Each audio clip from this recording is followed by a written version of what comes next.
तो हेलो दोस्तों, welcome to CAPF SCM aspirant YouTube channel. तो दोस्तों आई होप आप सभी लोग ठीक होंगे और आपकी तैयारी अच्छी चल रही होगी। तो दोस्तों आप सभी का रिजल्ट आ चुका है। तो दोस्तों आज हम आप लोगों को CRPF SCM जॉब प्रोफाइल के बारे में जानकारी देंगे कि CRPF SCM का जॉब प्रोफाइल क्या होता है, कितने घंटे की ड्यूटी आप लोगों को करनी पड़ती है, क्या ये फील्ड का जॉब होता है या ऑफिशियली जॉब होता है, कहाँ कहाँ पर आप लोगों के ऑफिस में क्या क्या ड्यूटी रहती है और क्या क्या काम करना पड़ता है, कितने घंटे की ड्यूटी रहती है आप लोगों की, वर्दी कितने से कितने दिन आप लोगों को पहननी पड़ती है। ठीक है दोस्तों, और सारी की सारी जानकारी मैं जॉब प्रोफाइल से रिलेटेड आप लोगों को इस वीडियो में दूंगा। तो जो भी हमारे चैनल पर नया आया हो तो सबसे पहले तो हमारे चैनल को सब्सक्राइब जरूर कर लेना, वीडियो को लाइक जरूर कर देना, ऐसे ही हमारे चैनल में बने रहिए दोस्तों। तो सबसे पहले तो चलिए हम आप लोगों को बताएंगे दोस्तों कि आप लोगों के मन में बहुत डाउट होंगे कि CRPF SCM का जॉब प्रोफाइल होता कैसा है, कहाँ कहाँ पर जॉब करना पड़ता है, क्या ये फील्ड वाला जॉब होता है कि आप लोगों को मोर्चे में लगा दिया जाए या फिर कहीं पर भी आप लोगों को रात में ड्यूटी देना पड़ता है। तो ऐसा कुछ भी नहीं होता है। सबसे पहले तो मैं आप लोगों को बता दूं कि आप लोगों का ये टोटली मिनिस्ट्रियल स्टाफ का ही जॉब है। मिनिस्ट्रियल स्टाफ का मतलब होता है ऑफिशियली जॉब। आप लोगों को सिर्फ ऑफिशियली ही जॉब करना पड़ता है। जैसे कि आप लोग देखते हैं कि जैसे बैंक में आप लोगों ने देखा हो, जो SBI बैंक या कहीं पर भी बैंकिंग गए हो तो वहाँ पर भी ऑफिस लगा रहता है। तो वो लोग लंच टाइम क्या करते हैं, उसके बाद फिर अपने 6:30 बजे अपना बैग पैक करके घर चले जाते हैं। फिर अगले दिन जो 10 बजे 9:30 बजे ऑफिस खुलता है, वैसे ही CRPF का भी जॉब है। जो मिनिस्ट्रियल स्टाफ रहता है वो भी टोटली ऐसे ही वर्क करता है।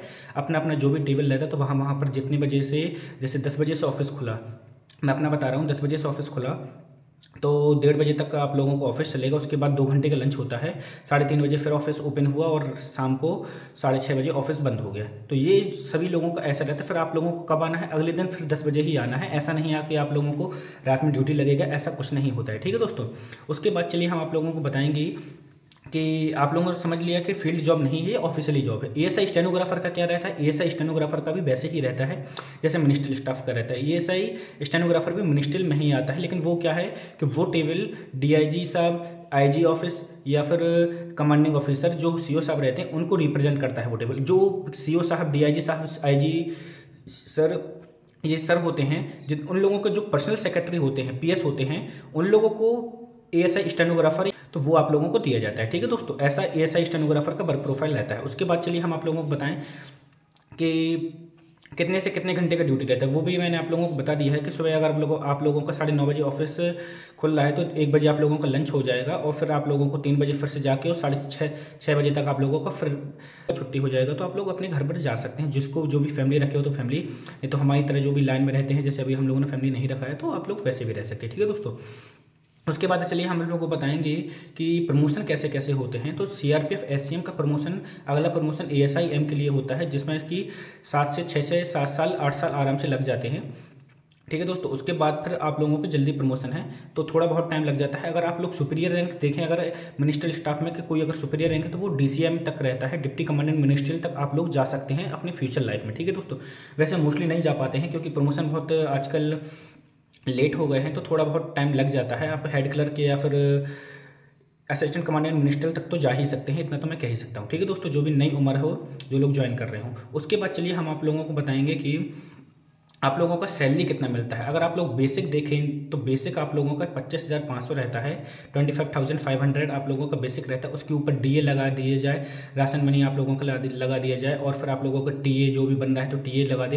अगर आप रिस्क अलाउंस, रिस्क की जगह पर ड्यूटी है तो आप लोगों को रिस्क अलाउंस भी मिलेगा। तो उसके हिसाब से देखा जाए तो आप लोगों का, आप सोच के चलिए तो 45,000 तो आप लोगों को सैलरी मिलेगा ही, आराम से मिल जाएगा। HRA भी मिलेगा जहाँ पर भी आप लॉन्ग कर, जैसे आप दिल्ली, कोलकाता, बेंगलोर, यहाँ पर रहते हैं, जैसे बड़ी बड़ी सिटी में जो टॉप 5 सिटीज़ हैं जहाँ पर 28% HRA है, तो वहाँ पर भी आप लोगों को वहाँ का HRA मिल जाएगा। तो और आपकी सैलरी बढ़ भी सकती है। अगर आपकी रिस्क अलाउंस की जगह पे, जैसे छत्तीसगढ़, दंतेवाड़ा, जम्मू कश्मीर में आप लोगों का कहीं पर भी ड्यूटी प्लेस होता है जहाँ पर रिस्क अलाउंस अवेलेबल है, तो वहाँ पर आप लोगों को अच्छा रिस्क अलाउंस भी मिल सकता है। ठीक है दोस्तों, बाकी देखा जाए तो ड्यूटी आप लोगों को वैसी नहीं देनी। आपको बताएंगे कि ड्यूटी प्लेस क्या क्या होते हैं, कि कहाँ कहाँ पर आप लोगों की ड्यूटी लगती है।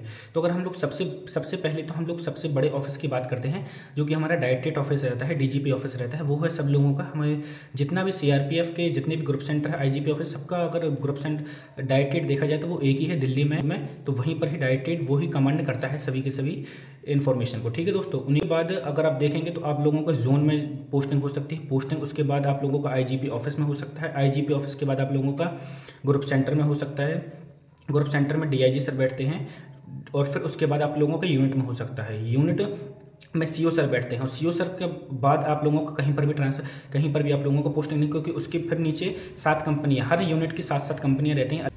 तो जो कंपनियाँ रहती, कंपनियों में आप लोगों का ट्रांसफ़र नहीं होता है दोस्तों, वहाँ पर आप लोगों को पोस्टिंग वोस्टिंग नहीं होता है। आप लोगों का यूनिट से ग्रुप सेंटर से आप लोगों का आईजी ऑफिस से जोन, और जोन से आप लोगों का डायरेक्टरेट, यहीं पर ही चलता है, यहीं पर ही आप लोगों को ड्यूटी देना पड़ता है। ठीक है दोस्तों, अगर हम लोग बात करें कि वर्दी कितने कितने दिन आप लोगों को पहननी पड़ती है, जैसे कि सभी लोग बोलते हैं, मुझसे ही बोलते हैं कि आप वर्दी में वीडियो नहीं डालते हैं, तो उसके लिए मैं बताऊं कि आप लोगों को देखिए मंडे और फ्राइडे, एक हफ्ते में 2 दिन बस आप लोगों को वर्दी पहनना पड़ता है, वो भी सुबह टाइम पर। शाम को टाइम पर आप ऐसे ही सिविल ड्रेस में जा सकते हैं ऑफिस। सुबह टाइम पर आप लोगों को मंडे को फ्राइडे को वर्दी पहनना पड़ता है। मंडे को आप लोगों को खाकी वर्दी पहनना पड़ता है, और फ्राइडे को आप लोगों को कॉम्बैट ड्रेस पहनना पड़ता है, ऐसा रहता है। उसके बाद चलिए आज हम लोग बात करते हैं दोस्तों कि सीआरपीएफ में जो एससीएम रहते हैं उनको कौन कौन से वर्क करने पड़ते हैं, क्या क्या आप लोगों को दिया जाए। जैसे कि दोस्तों आप लोग ज्वाइन करेंगे तो सबसे पहले तो आप लोगों को ऑफिस में कोई ना कोई टेबल मिल जाएगा जो कि हवलदार रैंक का रहेगा। उस जैसे आप लोग अगर हर ब्रांच बटी रहती है कि किस ब्रांच में कैसे लोगों को लगाना है। अगर ब्रांच बता दिया जाए तो एस्टेब्लिश ब्रांच रहता है, उसके बाद पे ब्रांच रहता है, पे ब्रांच के बाद पेंशन ब्रांच रहता है, सर्विस रिकॉर्ड ब्रांच रहता है, ऐसे ही सारी की सारी टेबल रिसीव डिस्पैच ब्रांच रहता है, टीए ब्रांच रहता है। तो सारी की सारी ब्रांचेस बटी हुई हैं, उनमें जितने भी जो हवलदार की टेबल्स रहेंगी वो आप लोगों को लिए दे दी जाएंगी कि जिस टेबल पर आप लोग वर्क करेंगे। और जो एएसआई स्टेनो ज्वाइन करते हैं उन लोगों को अगर देखा जाए तो उनको डायरेक्ट जैसे ज्वाइन किए तो आप लोगों को जो कमांडिंग ऑफिसर सीओ साहब रहेंगे उनके पर्सनल असिस्टेंट में पीएस में लगा दिया जाएगा। ठीक है दोस्तों, जो कि जिसको हम लोग आप लोग जैसे देखते हैं तो पर्सनल सेक्रेटरी बोलते हैं, जो सेक्रेटरी का काम करते हैं। तो दोस्तों जैसे कि मैंने आप सभी लोगों को सीआरपीएफ एससीएम की जॉब प्रोफाइल के बारे में बता दिया है। अगर आप लोगों को कोई भी डाउट होता है तो आप लोग मेरे कमेंट बॉक्स में कमेंट कर सकते हैं, तो वहाँ पर भी, नहीं तो मेरा इंस्टाग्राम आईडी मैंने लिंक में दे दूंगा, तो वहाँ पर भी आप मुझे कोई भी डाउट रहता है सीआरपीएफ एससीएम के टाइपिंग रिलेटेड कोई भी, तो वो मैं आप लोगों को क्लियर कर दूंगा। और भी वीडियो लाता रहूँगा मैं, तो हमारे चैनल में बने रहिए। जिसको भी वीडियो अच्छा लगा तो दोस्तों प्लीज़ वीडियो को लाइक जरूर कर देना, चैनल को सब्सक्राइब जरूर कर देना, ऐसे ही हमारे चैनल में बने रहिए। थैंक यू दोस्तों।